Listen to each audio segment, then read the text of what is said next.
अस्सलाम वालेकुम। मैंने अब 2-3 दिन तो मैंने आपके 2-3 एपिसोड लिए ना, सारे ये फॉल के बारे में हैं। फॉल के साथ साथ हमारे यहाँ आजकल बड़ा प्रॉब्लम है कैल्शियम का, विटामिन डी का।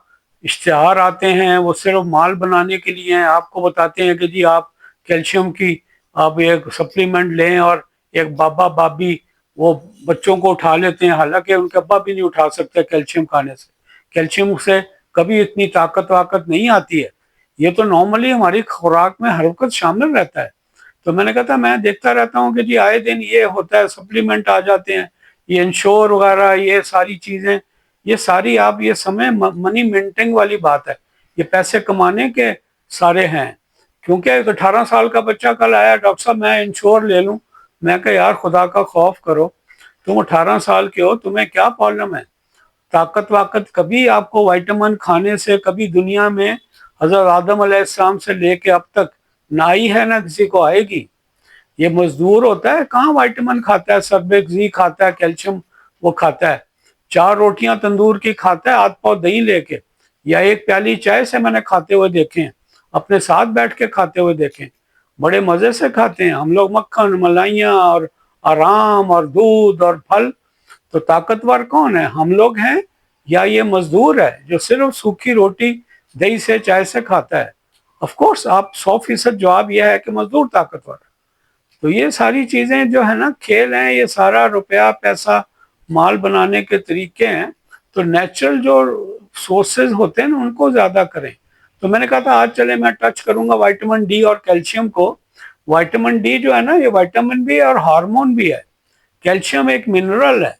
दोनों इंटायरली डिफरेंट है। विटामिन डी के अंदर कैल्शियम वैल्शियम नहीं होता। विटामिन डी तो एक ग्रुप ऑफ ये structurally related fat soluble compounds हैं। फैट सॉल्युबल मीन के चिकनाई की सूरत में ही ये जज़ब होके एक्शन देते हैं, और इसकी वजह से कैल्शियम एब्जॉर्ब होती है, फॉस्फेट्स और आंतों से एब्जॉर्ब होते हैं, मैग्नीशियम इवन एब्जॉर्ब होती है, और भी इसके फंक्शन है जो आंतों के थ्रू एब्जॉर्प्शन से ये एक्ट करती है। इसके 5 मुख्तलिफ शक्लें हैं विटामिन D1 से लेकर D5 तक। इम्पॉर्टेंट D3 और D2 है, तो लेकिन मोस्ट इम्पॉर्टेंट हमारे लिए D3 है, और ये मोस्ट इफेक्टिव है। और इसकी सोर्सेज देख लें कि जो विटामिन डी को हम कहते हैं कोली कैल्सिफेरोल है, आपने देखा होगा कभी डॉक्टर लिखते हैं। और विटामिन D2 जो अर्गो कैल्सिफेरोल है। ये उनके नाम जो जो नाम उनके एक्चुअल नाम ये हैं। सोर्सेज देख लिया जाए तो जैसे पहले भी एक बार मैंने बताया था कि बेस्ट सोर्स कैल्शियम का ये कैल्शियम सप्लीमेंट नहीं है। आपका ये जो CAC टैबलेट और 1000 और 2000, ये बेस्ट सोर्स नहीं है। बेस्ट सोर्स आपका सनलाइट है। और अगर आप उससे बेस्ट सोर्स है कैल्शियम का, अगर आपके जिस्म में कोलेस्ट्रॉल हो और आप सनलाइट में बैठें और थोड़ा बहुत वेट बेयरिंग हो, थोड़ा बहुत चलें, तो बेस्ट कैल्शियम आपका बॉडी का रहता है। हमारे बॉडी इस चीज़ के गवाह हैं कि उन्होंने कभी सप्लीमेंट नहीं लिए, और हमसे 1000 गुना बेहतर रहे हैं इस मामले में। दूसरे सोर्सेज में जो फैटी फिश है, ये बड़ा इंपॉर्टेंट सोर्स है D3 का। एग योक है, अंडे की जर्दी है। उसके अलावा फोर्टिफाइड फूड्स हैं जिसके अंदर डाल दिया जाता है, वो भी वन ऑफ द सोर्स है। सप्लीमेंट भी सोर्स हैं, लेकिन best of the best sunlight है।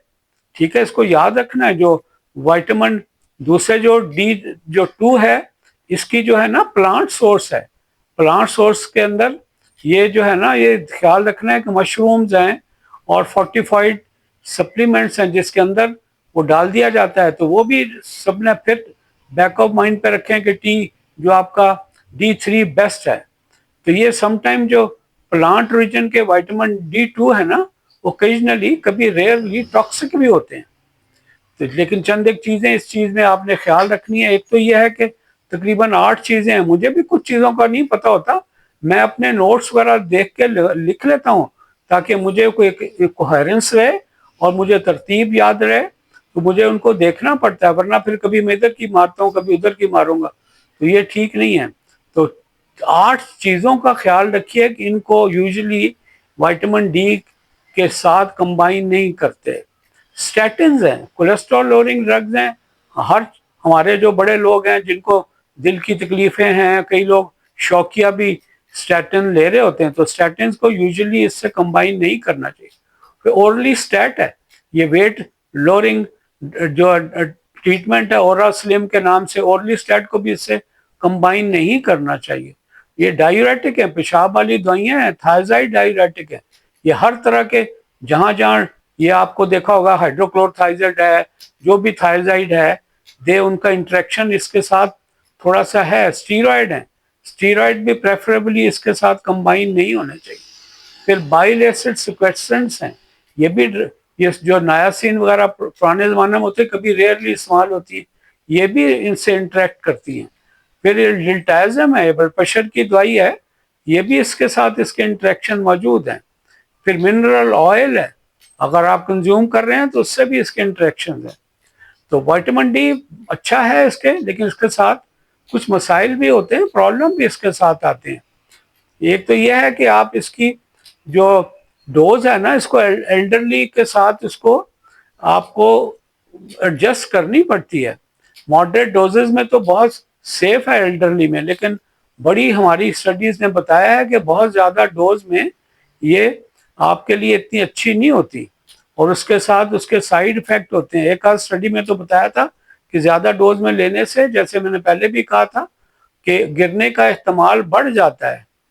इसी तरह ड्रग इंट्रैक्शन हैं, जो कि ड्रग के साथ, जैसे पहले मैंने बताया था, इसके अलावा इंट्रैक्शन होते हैं जो बजाते खुद नहीं करते, लेकिन हम दूसरी ड्रग लें, इसमें कुछ एड्स की HIV की मेडिसिन है, लीवोथायरॉक्सिन है, इसके अलावा लिथियम की ट्रीटमेंट है ना, जो बाइपोलर डिसऑर्डर्स होते हैं, नफ्सियात के बीमारियां, डॉक्टर लिथियम वाली प्रेपरेशन देते हैं, उसका भी इंट्रैक्शन है। तो बाकी मैंने आपको पहले बता दिया है कि वो स्टैटिन और सारी थायजाइड, स्टीरॉयड, इनको भी कोशिश करना चाहिए कि इनके साथ ना दें। और इसके साथ फिर साइड इफ़ेक्ट आ जाते हैं, जिसके अंदर एक तो डिसरिथमियाज है, अगर हार्ट के इश्यूज हैं जिसके अंदर हार्ट का रिदम डिस्टर्ब करता है। कैल्शियम बेस्ट चीज़ है मसल की कंट्रैक्शन के लिए, तो हार्ट का रिदमिया भी कंट्रैक्शन से डिसरिथमियाज हो जाते हैं।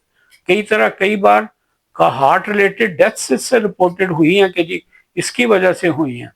फिर गुर्दों में पथरियां आ जाती हैं, नेफ्रोलिथाइस, गुर्दे में पथरियां कैल्शियम से, अगर हाइपर कैल्सिनोसिस हो जाए, बहुत ज़्यादा कैल्शियम, तो वो सिस्टम में बैठ जाता है, तो वो भी ठीक नहीं है। साइड इफ़ेक्ट में अगर देखा जाए तो इसमें देखें तो हम वो नॉर्मल GIT अपसेट होते हैं कि भूख नहीं लग रही, नोजिया है, वॉमिटिंग है, कुछ कन्फ्यूजन आ जाती है, बंदे को समझ नहीं क्या हो रहा है, कॉन्स्टिपेशन बड़ा कॉमन इसके साथ है, डिहाइड्रेशन है, पानी की कमी हो जाती है, फिर प्यास लगती है, यूरिनेशन ज़्यादा हो जाती है सिर्फ इन सप्लीमेंट लेने से। फिर फॉस्फेट्स जो बॉडी में बड़ा इंपॉर्टेंट है, इनका कैल्शियम और फॉस्फेट का बड़ा इंट्रैक्शन है, इंक्रीज कैल्शियम से फॉस्फेट के लेवल नीचे चले जाते हैं और वो बड़ा गड़बड़ हो जाती है, मसल वीकनेस हो जाती है। इसके अलावा आपका मसल की टोन डिक्रीज कर जाती है और किडनी फंक्शन इफेक्ट हो जाता है, थकावट महसूस होती।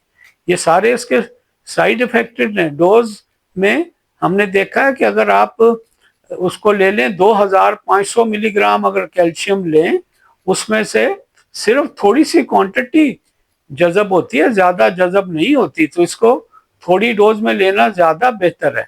नॉर्मली हम लोग कहते हैं कि जी आप जो है ना विटामिन डी की, मैं बता दूंगा आगे चल के कि क्या डोजेज हैं, तो जो बेस्ट है ना अडल्ट्स जो है उसमें जो विटामिन डी की कोई 19 से लेकर 70 साल तक तकरीबन तो 15 माइक्रोग्राम की डोज रिक्वायर्ड होती है। और आपका जो यंगर एज है और लैक्टेशन है, प्रेगनेंसी है, उसके अंदर इसकी डोज को 20 से 30 माइक्रोग्राम तक ली जा सकती है। तो कैल्शियम क्यों लेते हैं? कैल्शियम बड़ी मदद देती है हमारे क्लॉटिंग फैक्टर्स को। हमारी चोट लग जाए, कुछ कोई कोई कट आ जाए, तो उसको कौन रोकता है? क्लॉट होता है। क्लॉट कैसे होता है? कैल्शियम करता है इसके अंदर, मोस्ट इसका रोल है। फिर खून की नालियां सिकुड़ने का, खून की नालियां डायलेट करने का ताल्लुक कैल्शियम से है। फिर बोन हेल्थ है, ये टीथ की हेल्थ है, ये सारी कैल्शियम रिलेटेड है। हार्मोन हमारे जिस्म में सिक्रीट होते हैं, जो सिक्रीशन मसल को सेल कंट्रैक्ट करता है वो कैल्शियम की वजह से करता है। मसल आपका स्ट्रेंथ कैल्शियम से आती है। और नर्व की कंडक्शन है, नर्व कम्युनिकेट जब एक दूसरे से करती हैं तो वो भी कैल्शियम डिपेंडेंट है। तो ये जो ऐसी चीज़ें हैं जो कि नॉर्मल, मैंने कहा था शायद आप लोगों के ज़हन में रह जाए तो आप इसके लिए हेल्पफुल होगा। टाइमिंग यूजुअली लोग पूछते रहते हैं, तो कैल्शियम फॉस्फेट जो है ना वो खाने के साथ इसको लेना चाहिए। एक वो आपका कैल्शियम लैक्टेट है, वो तो विद और विदाउट फूड लिया जा सकता है, दोनों सूरतों में एब्जॉर्प्शन है। विटामिन डी का ख्याल रखना चाहिए, ये फैट सॉल्युबल है, यानी चिकनाई की के साथ ये इसकी एक्शन उसका होता है। तो खाना आपने जब कोई चिकनाई वाला हो उस सूरत में विटामिन डी बेस्ट काम करता है, बेस्ट एब्जॉर्ब होके अपना काम दिखाता है। इवन सप्लीमेंट भी लें, वो भी अगर आप बगैर चिकनाई वाले फूड के लेंगे एब्जॉर्प्शन बहुत कम होगी, चिकनाई वाले फूड के साथ वो ज़्यादा है। तो लिहाजा इसको खाने के साथ चिकनाई वाले फूड के साथ बेस्ट एब्जॉर्ब होता है।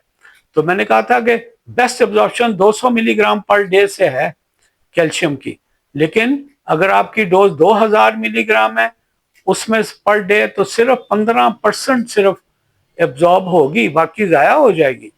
और एडल्ट्स में जो 20% तक होता है, लेकिन जैसे जैसे उम्र बढ़ती है इसकी एब्जॉर्प्शन का रेट कम हो जाता है। तो डोज रिकमेंडेड यूजुअली है कि जो एडल्ट्स हैं वो 1000 मिलीग्राम कैल्शियम ले सकते हैं। और लेकिन कैल्शियम का मतलब हमेशा गोली की शक्ल में मत सोचा करें, ये जो मतलब दूध सबसे अच्छा सोर्स है। और विटामिन डी दूध है, उसमें कैल्शियम है, ऊपर से धूप पड़े एक्सरसाइज करे तो विटामिन डी कम ही नहीं होता। हमारे बाप-दादा का कभी विटामिन डी कम नहीं होता। ये हमने बस ऐसे ही अपना वो ये बात के बतंगड़ बना देते हैं टीवी में, इश्तिहार में वो लाखों रुपए के इश्तिहार देते हैं और 100 में बढ़ा देते हैं वह पर टैबलेट। तो अपना ख्याल रखिएगा। फीमेल्स में जब वो लैक्टेटिंग है प्रेगनेंसी में तकरीबन 1300 मिलीग्राम तक ली जा सकती है। अबव 70% वो कहते हैं थोड़ा सा ज़्यादा कर दें क्योंकि एब्जॉर्प्शन कम हो जाती है। एक और इसके अंदर भी जैसे हमारे कार्डियोलॉजी में ब्लड प्रेशर की दवाइयों में एक जे कर्व था, वो कहते थे जितना ब्लड प्रेशर कम करते जाएंगे डेथ रेट कम होता जाता है। तो लेकिन एक स्टेज आती है जब टू मच लोअरिंग से डेथ रेट बढ़ जाता है, जे की तरह जे आ रहा है कम हो रहा है कम हो रहा है, बहुत कम किया तो डेथ रेट बढ़ना शुरू हो गया। इसके साथ भी जे कर्व रिपोर्टेड है, ये कुछ लोगों ने इसके अंदर वो रिपोर्ट भी किया हुआ है। वो कहते हैं इंक्रीज डोजेस से फॉल का रिस्क बढ़ जाता है। तो बहुत ज़्यादा इंक्रीज डोजेज लेना, जैसे पहले भी मैंने कहा था, डेट्रीमेंटल है, इसको अवॉइड करें, मिनिमम डोज में लें और डिवाइड करके ले लें। तो 200 मिलीग्राम बेस्ट एब्जॉर्प्शन है, 2000 मिलीग्राम में सिर्फ 15% एब्जॉर्प्शन है, तो बड़ी ये मसला है। तो अपने ख्याल रखिएगा।